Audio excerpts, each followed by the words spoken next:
La marque FiiO s'est créée depuis très longtemps une belle réputation sur les baladeurs. Elle a depuis peu proposé des produits que je qualifierais de plus d'hybrides, que sont le R7 et le R9, des lecteurs réseau au format justement baladeur avec de beaux écrans. En fin 2024, elle a annoncé le FiiO S15 dans un format hi-fi, un lecteur réseau plus traditionnel. Donc Eric, est-ce que le FiiO S15 qui reprend les standards de Eversolo, voire aussi du Node Icon, qu'en est-il de ce produit? Effectivement, si vous lisez sa fiche produit sur la boutique d'eric.com, vous voyez tout de suite un très large écran tactile en façade. On a le système Android 12 qui va permettre d'exécuter toute application musicale ou encore de charger des applications via le Google Play. Ensuite, bien sûr, un double DAC à l'intérieur, une alimentation linéaire. On a même la possibilité de rajouter du stockage en SSD, voire en micro SD.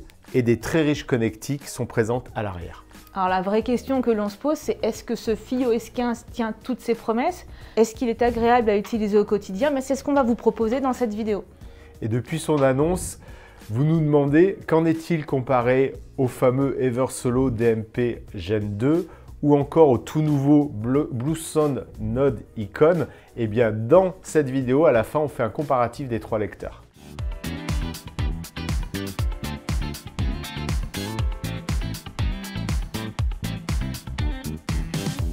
Cette vidéo vous est proposée par laboutiquederic.com, votre référence en solutions hi-fi et audio-vidéo connectées. Depuis plus de 15 ans, nous sélectionnons avec soin des produits hi-fi pour vous offrir la meilleure expérience d'écoute, testée et approuvée par notre équipe de passionnés. Déjà, près de 40 000 clients ont choisi nos produits, notre expertise, avec une note moyenne de 4,8 sur 5 sur plus de 6 000 avis. Alors rendez-vous sur laboutiquederic.com pour découvrir tout notre catalogue.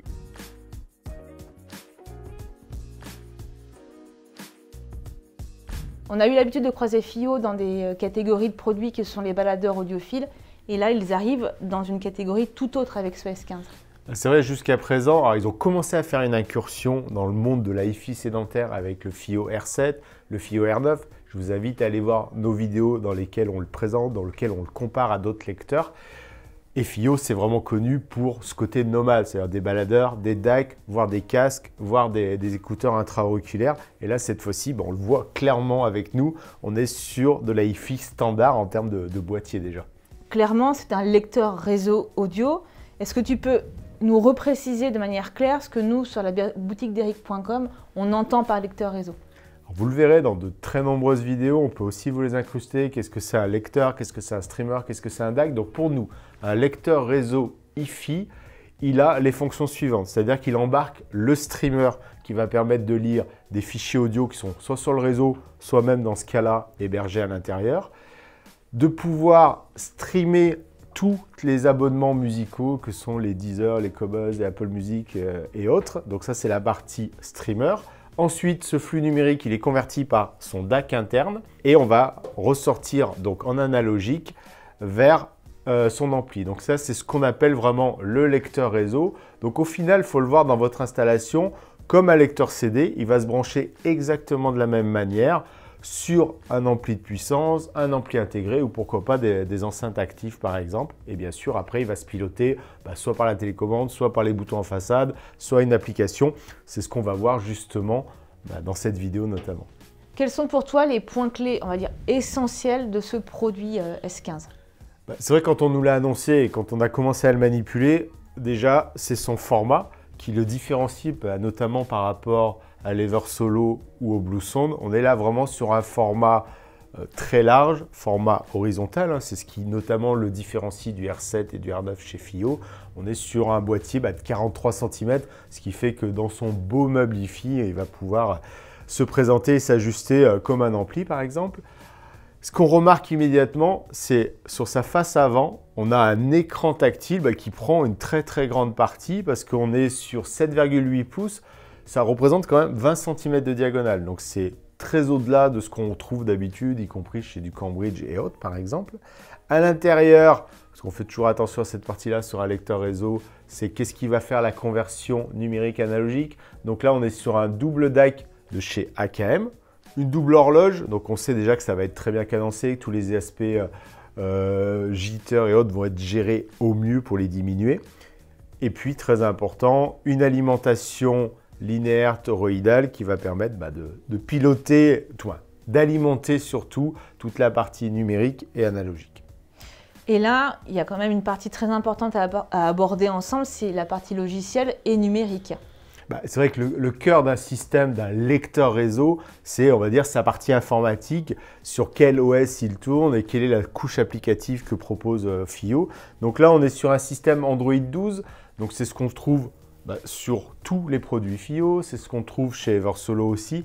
Et ça plaît énormément parce qu'il y a déjà les applications que propose en standard la marque FiiO et on accède à un vrai Google Play. Donc on peut, c'est ce qu'on a mis en avant sur le R7, le R9, on peut prendre par exemple Arte qui a la grosse partie concert qui est très intéressante. Après nous on fait toujours très attention et ça on le voit dès le départ, c'est dès que je le lance, est-ce que l'écran tactile va être de qualité et surtout ça va être très réactif. Là ils embarquent les processeurs Snapdragon qu'on trouve de partout aujourd'hui, sur les baladeurs, sur ce type de lecteur, donc c'est très véloce, la mémoire qui va bien. Et après, quelles sont donc toutes les surcouches logicielles proposées qui vont permettre de faire de la musique dématérialisée, de la musique numérique aujourd'hui, bien sûr de la connectique réseau filaire, de la connectique Wi-Fi, les protocoles UPnP, DLNA dans les deux sens, c'est-à-dire qu'il peut faire serveur et lecteur. Il a la possibilité d'être lecteur root. Alors j'insiste parce que souvent on nous dit « Ah mais comme il y a du stockage, est-ce qu'il peut faire serveur root ?» Non, c'est lecteur root. Et puis on a du Bluetooth, de l'AirPlay, donc je dirais tout est là. Et on a fait une vidéo qui explique justement tous les formats audio et notamment ces notions de résolution, de bitrate et autres. Donc là on peut lire jusqu'à du 768 kHz, donc c'est gigantesque, du DSD en 512. Donc autant dire que tout ce que vous voyez sur Internet, tout ce qui circule sur Internet en termes de flux audio sera lu et converti bien sûr, et pareil pour les fichiers audio. Bon, alors, question hyper importante que tout le monde attend, c'est son prix. Donc il est proposé juste au-dessus des 1000 €, 1099 €. Et un point que j'ai oublié d'évoquer tout à l'heure, au niveau de sa finition, il existe en finition argent et en finition noire.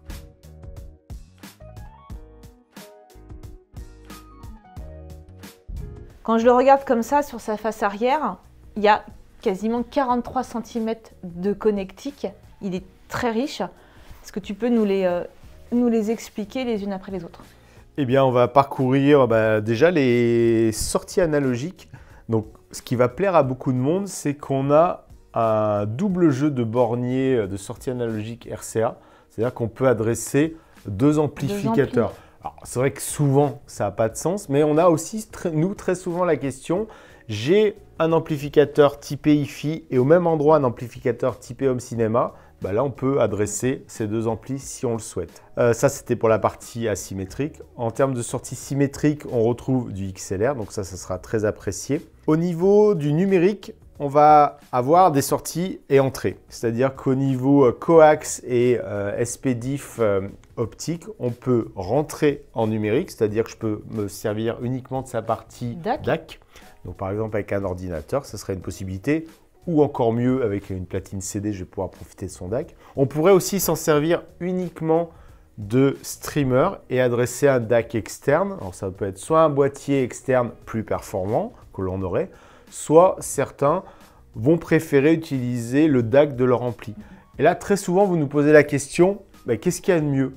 Franchement, c'est vos oreilles qui vont vous dire ce qu'il y a de mieux. Donc écoutez, faites les branchements et vous verrez, c'est assez immédiat en général. On a aussi, ce qui est assez rare, mais ça montre la complétude de ce produit FiiO S15, on a aussi du numérique au format AES EBU, donc à la fois en in, en out. Donc ça peut être très intéressant si on a des DAC, ou un DAC en tout cas, qui serait sur ces formats-là. Là, je vois quand même 3 prises HDMI. Comment est-ce qu'elles fonctionnent ces prises-là? C'est vrai que c'est très complet. Donc on a un HDMI in qui permettrait de venir brancher une source type DVD, Blu-ray pour servir de son DAC en mode stéréo. On a de l'HDMI ARC aussi, donc là c'est très intéressant, ça permet de sonoriser le téléviseur, c'est-à-dire que le FiiO S15 fait office de DAC et préampli pour son installation audio-vidéo. Et dans le mode très complet, on a le HDMI 2IS. Alors en mode out, ça permettrait d'adresser un DAC qui aurait cette entrée, je dis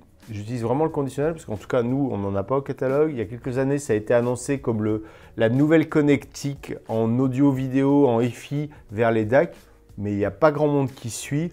Bon, en tout cas, celui-ci est prêt si ça devenait le standard. Ce qui est plus intéressant, c'est que là, on a vraiment, en termes de connectique, les USB. Donc, on a l'USB-C pour utiliser son DAC interne depuis un ordinateur, typiquement, ou un streamer qui aurait cette sortie. On a aussi une USB au format A, qui est l'USB host, là, indiqué. Là, ça permet de brancher une clé USB, par exemple. Juste au-dessus du RJ45 pour la connectique réseau. On ne les voit pas, on a des antennes qui sont masquées ici, que ce soit les antennes Bluetooth et puis les antennes Wi-Fi, bien sûr. Alors, il y a quand même deux emplacements que je vois là, derrière. C'est un emplacement pour une carte SD et il y a un drôle d'emplacement marqué SSD. Donc celui-ci, j'ai plus de mal à l'interpréter. Oui, alors, premier point, on voit l'historique de chez FiiO. On l'a aussi, alors là bien sûr, sur tous les baladeurs, la possibilité de venir mettre une carte micro SD. Et ils l'avaient inclus bien sûr sur les FiiO R7, les FiiO R9. Donc là, ce qui est intéressant, c'est qu'ils l'ont mis au format SD. Il y a l'adaptateur qui est livré. Donc on a le choix de mettre une carte mémoire au format SD ou au format micro SD jusqu'à 2 Tera. Donc ça va permettre de faire vraiment office de stockage. On peut le faire aussi avec du SSD. Pour ma part, j'aurais tendance vraiment à le faire avec le micro SD, une carte micro SD, une carte mémoire. Je vais vous expliquer pourquoi. Parce que contrairement à d'autres appareils où c'est une vraie trappe où on vient mettre le SSD, là, il vous livre un petit boîtier plastique sur lequel on vient monter son SSD. Ensuite, on vient l'enficher là et après, on ressort avec un câble USB-C sur l'USB-C à l'extérieur. Donc, c'est un peu du bidouillage. Je ne sais pas pourquoi ils ont fait ce choix-là.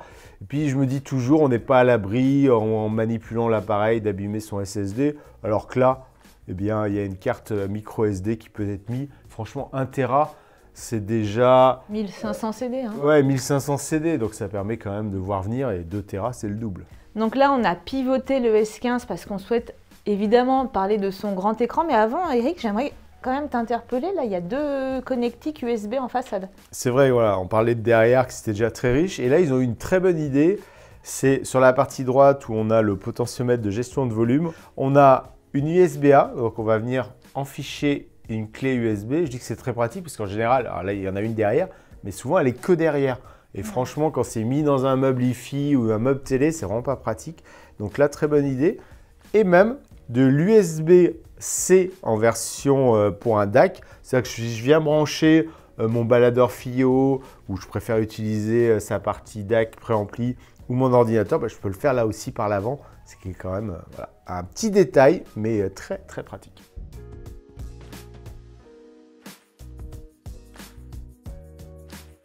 Donc là, on va parler de l'écran. C'est un peu sa fonction essentielle.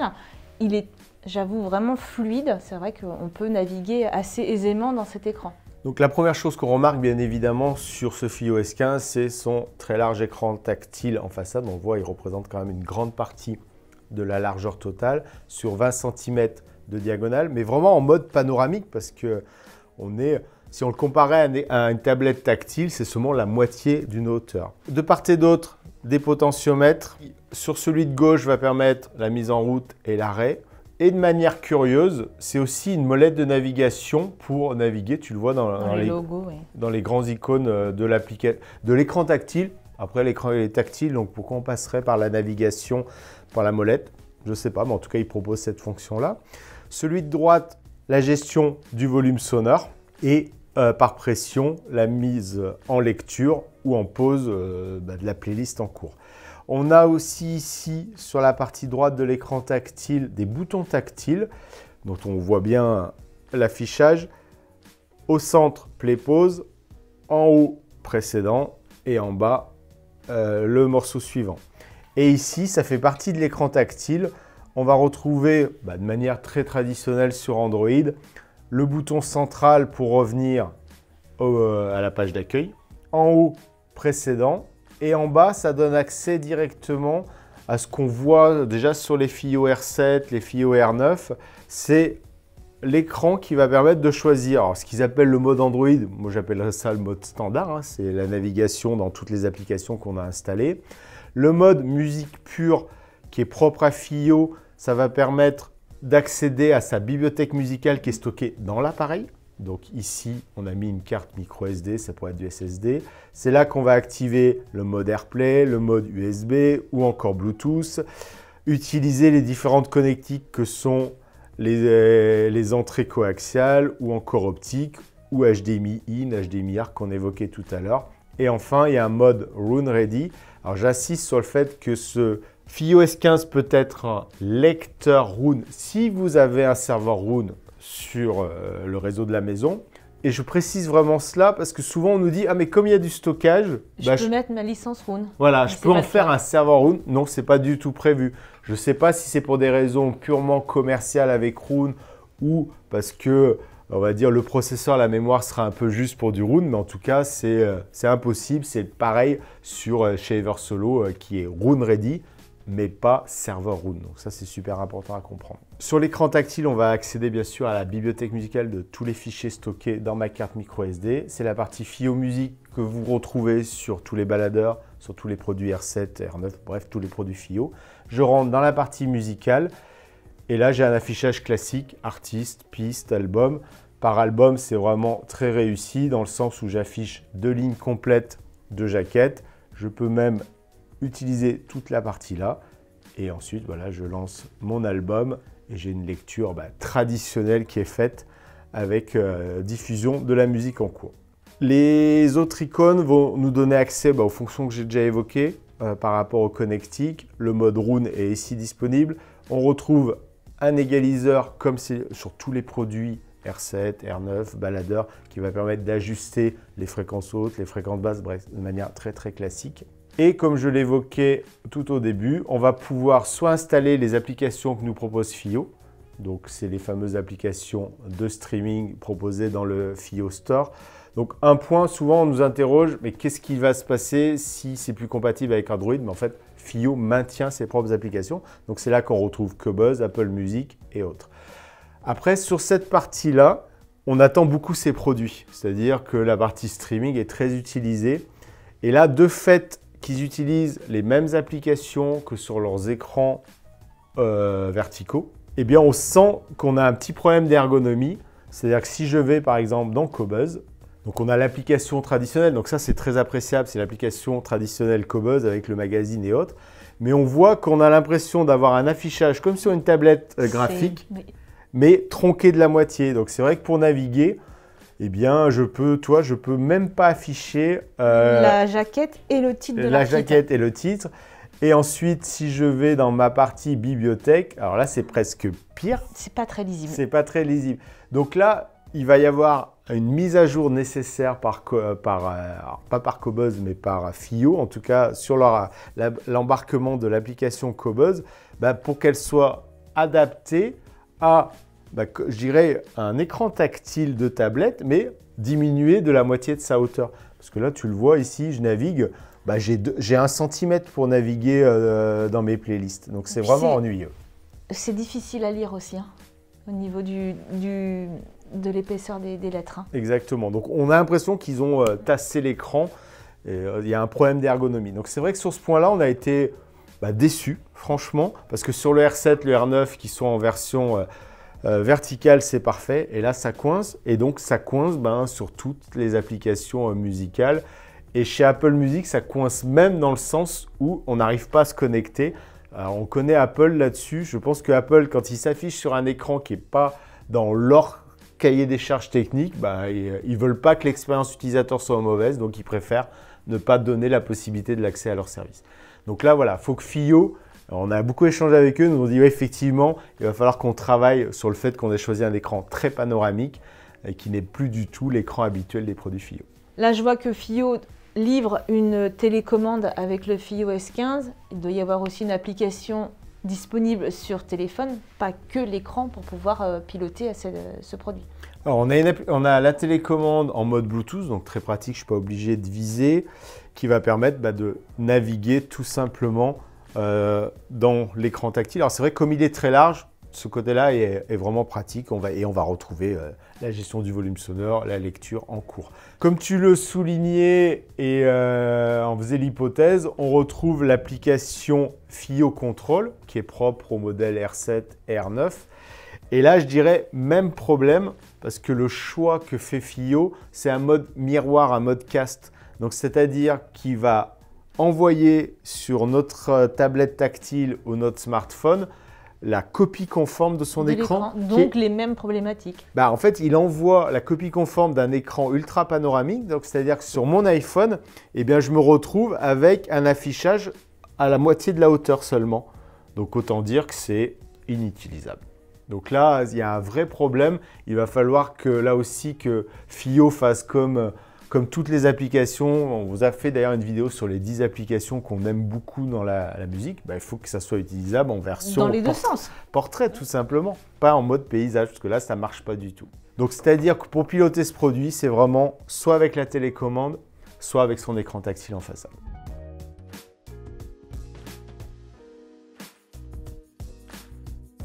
Je vous ai présenté là avec Mélanie la partie fonction du produit et son pilotage. Bien sûr, on l'a écouté.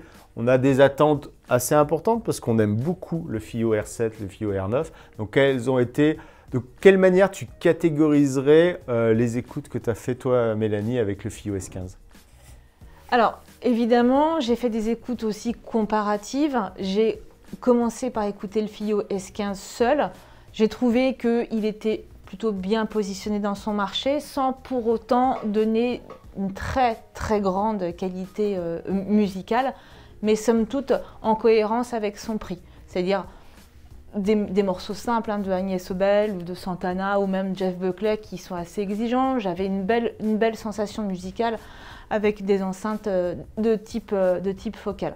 Après, quand je l'ai évidemment comparé au DMP A6 parce que c'est ce que vous attendez et au Note Icon, là pour le coup, j'admets quand même, et je suis assez exigeante sur mes écoutes, que le FiiO S15 est mal positionné en fait. C'est-à-dire que le A6, lui, on connaît sa signature, il est brillant un petit peu dans les aigus, ce qui pourrait être son défaut, mais là, ce n'est plus un défaut par rapport au S15. Parce que le S15, il manque de définition. C'est-à-dire que ça pourrait être quand même plus clair et plus détaillé. C'est vrai que quand on l'a écouté ensemble, la proposition chez Eversolo d'offrir un grand niveau de détail, une très belle transparence, apparaît clairement et est appréciable, là où le FiiO a tendance à un peu trop tasser la scène sonore. Un petit peu tasser la scène sonore et ça a été, voilà, sur tous les morceaux qu'on a pu écouter, que ce soit de la variété, du classique, du jazz, le rendu, en tout cas l'impression musicale a été la même que ce soit pour tous les morceaux qu'on a écoutés sur le S15. Et sur la partie musicale, je l'ai aussi évidemment comparé au Note Icon, puisqu'en plus ils sont exactement au même prix.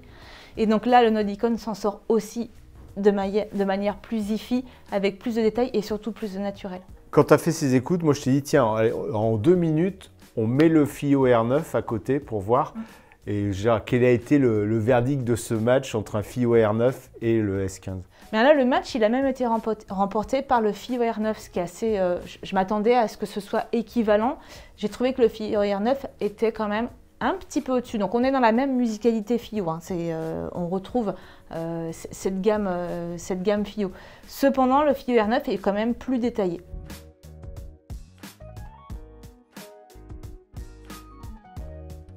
Donc là, Eric, moi, j'ai donné mon ressenti musical qui est aussi partagé avec l'équipe, bien sûr.